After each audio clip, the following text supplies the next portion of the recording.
writing asks, Ruby, what do we have to look forward to? That is, if we don't blow ourselves up first. Ruby expounds, we'll have a heightened awareness more often. The naturalist, for instance, will evermore be able to absorb with awestruck reverent scenes of overpowering sublimity far beyond the simple prettiness on offer now. A musician will more often be able to hear and play music more exhilarating and heartfelt than anyone had ever dreamed of. The celestial music of the spheres heard by the mystics will become as a child's toy flute in comparison to this grand and ultimate symphony. The sensualist will discover that what had passed for deep and passionate sex had been merely a pleasant prelude, erotic pleasure of an intensity that flesh had never known would become enjoyable without guilt, even by thought alone. A painter or patron of the visual arts will be able to behold representative vision in a holographic reality of indescribable glory and completeness. Scientists will be able to apply a googolplex of neurons to their thought experiments, rivaling Einstein's fortunate moments all of the time, to reveal much of what is unknown between heaven and earth. Arguments by people insisting on their own selfish ways will melt into a new sense of increased reasoning. Bad and aversive emotions will be greatly lessened by new and safer medical miracles. Wars will become much reduced, and humanity at large will finally progress beyond its everyday suffering.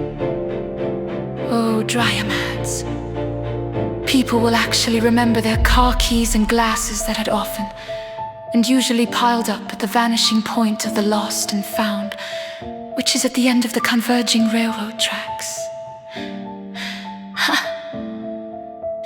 Ruby continues, of course.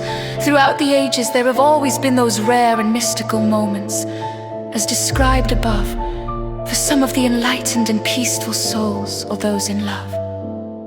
But often, they were just fleeting glimpses of a rare light that lit their minds for a while as a flickering candle, when all one's thoughts perfectly conjuncted, but then, not lasting, those heights dispersed and disappeared into the oblivion of forgotten dreams. We will have long since brought to direct light the very biochemical nature of our being, as our ultimate humility with such old prideful ideas of rewards and religious souls and other magical properties going the way of alchemy, astrology, and the dodo bird clearly evolution, and all that it entails will be appreciated by all but a few of the forever delusioned. In churches, if they survive, the stodgy elevation of doctrine over ethics will no longer carry the day, and there will be less emphasis on believing, with more on belonging. All will become more democratic, with much singing. The Bible will be seen to be of but human construction, a result of human instinct, frailty, fear, and no wisdom. So people actively speaking to each other with laughter will come to replace passive readings from Scripture. In a trend already long begun, fewer and fewer will believe the claims of invisibles of a posited supernatural, much less these hopes being dishonestly touted as total fact and truth. This posturing ever pointing to obvious indoctrination attempts by those having been absorbed into invisibility disorder or fantasy, though often through good wishes, hopes and dreams. Furthermore, drugs will have been tamed to remove the worst of the aversive biological substrates from the mind, especially spurious high anxiety, depression, obsession, and insane violence, and optionally, those unwelcome emotions that have always been forced upon us, such as jealousy. We will have to be careful though, as there are many interlinkages that pose unpredictable side effect problems.